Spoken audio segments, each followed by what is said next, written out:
मैं आपको यह बताना चाहता हूं कि हिंदुस्तान के युवाओं के लिए, आदिवासी युवाओं के लिए, पिछड़े वर्ग, दलित, गरीब, जनरल कास्ट के युवाओं के लिए कांग्रेस पार्टी क्या करने जा रही है। सबसे पहला कदम हमने गिनती की है। राहुल गांधी अपनी न्याय यात्रा के दौरान युवा वर्ग को सबसे ज़्यादा महत्व देते हुए न्याय यात्रा में सबसे ज़्यादा उनको प्रोत्साहित किया है और यह कहा है कि आने वाले समय में हम बेरोजगार गरीबों के लिए कुछ काम करना चाहते हैं। लोकसभा चुनाव नज़दीक है, तो आइए जानते हैं। राहुल गांधी ने आज बहुत बड़ा ऐलान किया है बेरोजगार युवाओं के लिए। आइए सुनते हैं।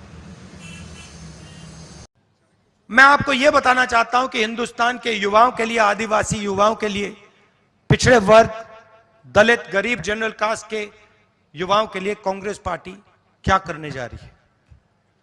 सबसे पहला कदम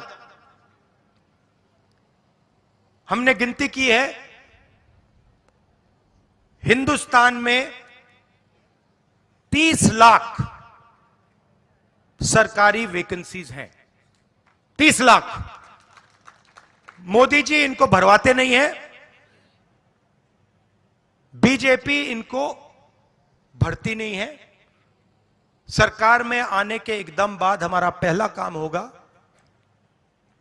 कि 90% को 30 लाख सरकारी नौकरियां हम दे देंगे।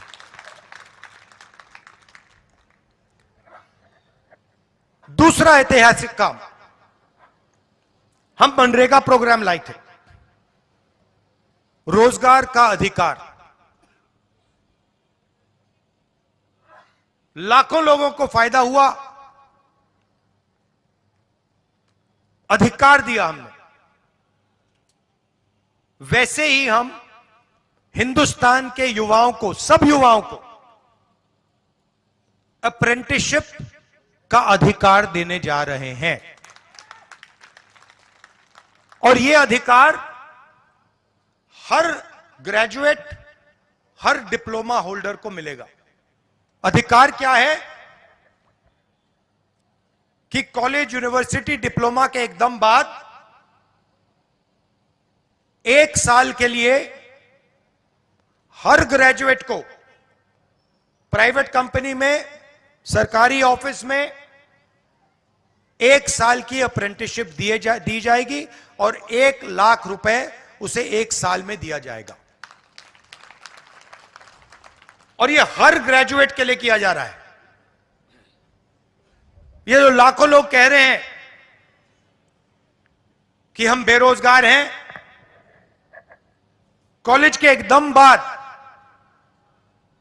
अगले दिन इनको अप्रेंटिसशिप मिल जाएगी और यह अधिकार होगा। यह ऐसे नहीं होगा कि भैया हमें देना है तो देंगे, नहीं देना तो नहीं देंगे। यह मनरेगा जैसा अधिकार होगा, कानूनी अधिकार अप्रेंटिसशिप का आपको दे रहे हैं।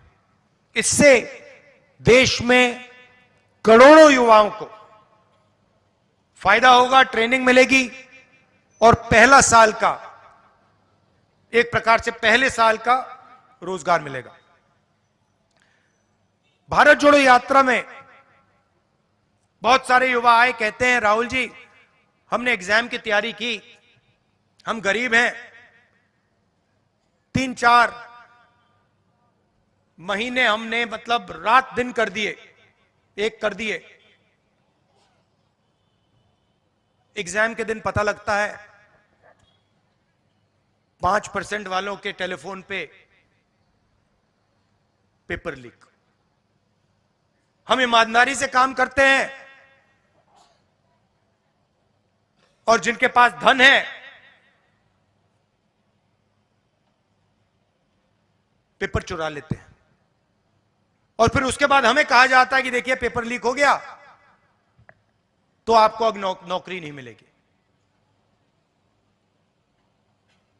पुलिस की भर्ती में होता है, पटवारी, सब भर्तियों में होता है।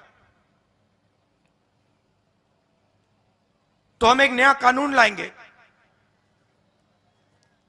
पेपर लीक के खिलाफ एक कानून, जिसमें हम एग्जाम दिलवाने का तरीका स्टैंडर्डाइज कर देंगे कि एग्जाम होगा तो ये जो आउटसोर्सिंग होती है, प्राइवेट कंपनी को पकड़ा दिया जाता है, ये आउटसोर्सिंग नहीं होगी। एग्जाम सरकारी संस्था करेगी और इस प्रकार से करेगी, और अगर इस प्रकार से नहीं किया और अगर पेपर लीक हो गया तो फिर कानूनी कार्रवाई ऐसी होगी कि दूसरी बार नहीं होने वाला है।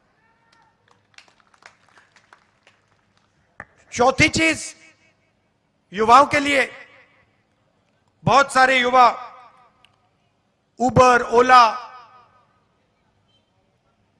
डिलीवरी का काम करते हैं। इसको अंग्रेजी में गिग वर्कर्स कहते हैं। और राजस्थान में हमने इनके लिए कानून बनाया था, इनकी रक्षा के लिए, इनकी पेंशन के लिए, इनकी सोशल सिक्योरिटी के लिए। जो कानून हमने राजस्थान में बनाया था, वही कानून हम पूरे हिंदुस्तान में लागू करने जा रहे हैं कि जो ड्राइवर का काम करता है, सिक्योरिटी गार्ड का काम करता है, उबर का काम, ओला का काम, ये पिज्जा डिलीवरी जो होती है, ये जो सब युवा हैं, इनकी रक्षा हो, इनका एक प्रकार से पेंशन हो, सोशल सिक्योरिटी हो, और इनको एक दिन में सड़क पे ना करा जा सके। तो इसके लिए हम एक हिंदुस्तान में एक कानून बना रहे हैं। और पांचवी चीज, यह भी ऐतिहासिक चीज, नरेंद्र मोदी जी ने स्टार्टअप इंडिया किया, स्टैंड अप इंडिया किया, मेक इन इंडिया किया, कोई फर्क नहीं पड़ा। वो सारा का सारा 2-3 अरबपति उठा के ले गए।